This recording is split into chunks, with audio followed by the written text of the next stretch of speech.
అండి. Welcome back to Bebamma రుచులు. బేబమ్మ రుచుల్లో ఈరోజు మనం గోదావరికి ఎంతో ఇష్టమైన వంకాయ, కోడిగుడ్డు, ఉప్పు చేపని ఎలా వండాలో చూద్దాంరండి. ముందుగా కోడిగుడ్లను తీసుకొని వాటర్ వేసుకొని బాయిల్ చేసుకొని పక్కన పెట్టుకోవాలి. అలానే ఒక గిన్నెలో వాటర్ తీసుకొని బాయిల్ చేసుకోవాలి. ఈ వాటర్ని మనం ఉప్పు చేపల్లో వేసి 10 నిమిషాల పాటు నానబెట్టాలి. పక్కనే స్టవ్ మీద ప్యాన్ పెట్టుకుని అందులో 2 టేబుల్ స్పూన్ వరకు ఆయిల్ని వేసుకోవాలి. అందులోనే కాస్తంత ఉప్పు, పసుపు వేసి 1 నిమిషం వరకు మరగనివ్వాలి. ఇలా మరిగిన తరువాత మనం ముందుగా ఉడకపెట్టుకున్న కోడిగుడ్లను తీసుకొని తొక్కలను తీసేసుకొని ఆ గుడ్లను ఈ ఆయిల్లో వేసి ఒక 5 మినిట్స్ వరకు ఫ్రై అవ్వనివ్వాలి. ఇవి గోల్డెన్ బ్రౌన్ కలర్ వచ్చే వరకు ఫ్రై చేయాలి. ఈ కూరలోని ప్రతి ఇంగ్రీడియంట్ చాలా అవసరమైనదండి. మీరు లాస్ట్ వరకు చూడండి. ఈ గుడ్లను ఇలా వేయించుకున్న తర్వాత తీసుకొని పక్కన పెట్టుకోవాలి.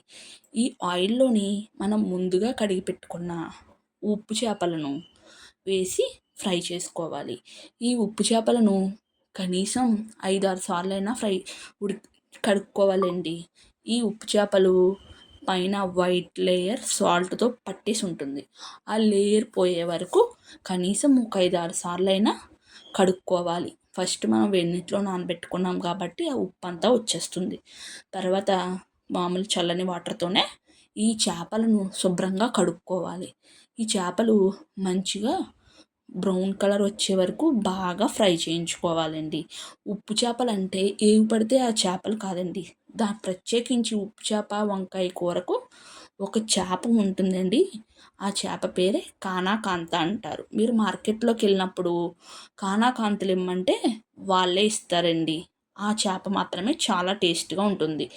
ఈ ఆయిల్ని పాడేయకుండా అందులోనే మనం ఉల్లిపాయ ముక్కలను అలానే 10 పచ్చిమిరపకాయ ముక్కలను వేసి ఈ ఉల్లిపాయ ముక్కలు బాగా ఫ్రై అయ్యే వరకు వేయించుకోవాలి. ఇందులోనే కాస్తంత పసుపు కూడా వేసుకోండి.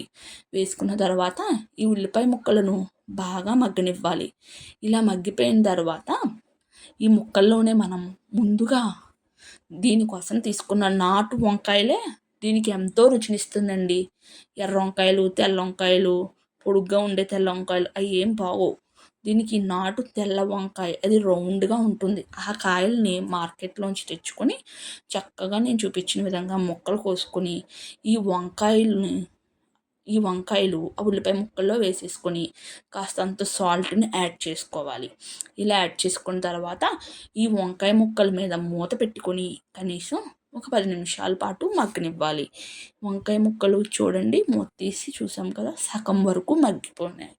మరలా దీన్ని ఒకసారి పైకి కిందకి కలుపుకొని అలానే ఇంకొక 5 నిమిషాల పాటు వరకు ఈ వంకాయ ముక్కలను మూత పెట్టుకొని మగ్గించుకోవాలి. ఇలా మగ్గించుకున్న తర్వాత చూడండి, వంకాయలన్నీ చక్కగా దగ్గరికి అయిపోయి నూనె పైకి తేలిపోతుంది కదండి. ఆ టైంలో మనం ముందుగా వేయించి పెట్టుకున్న ఉప్పు చేపలు అంటే కానాకాంతలను వేసి బాగా అందులోనే 2 టేబుల్ స్పూన్ వరకు నేను కారం వేసుకున్నానండి. ఈ కూరకి కారమే కొంచెం రుచి కల్పిస్తుంది. అందుకే 2 టేబుల్ స్పూన్స్ వరకు కారం యాడ్ చేసుకున్నాను. మనం ముందు పచ్చిమిరపకాయ ముక్కలను కూడా వేసుకున్నాం కాబట్టి కారం సరిపోతుందండి. సరిపోతే చూసి లాస్ట్లో వేసుకోవచ్చు. ఇవి బాగా కలుపుకున్న తర్వాత మనం ముందుగా వేయించి పెట్టుకున్న కోడిగుడ్లను కూడా వేసి వాటిని కూడా ఒకసారి కలుపుకోవాలి. అలా కలుపుకోవడం వల్ల ఈ కోడిగుడ్లు కూడా మనం కూరలో వేసిన కారం, ఉప్పు అన్నీ కరెక్ట్గా పడతాయండి. తర్వాత ఇందులో ఎక్కువ వాటర్ ఏం వేసుకోకూడదండి. చాలా తక్కువ వేసుకోండి. మీకు కావాలంటే అసలు వాటర్ వేసుకోకపోయినా పర్వాలేదు.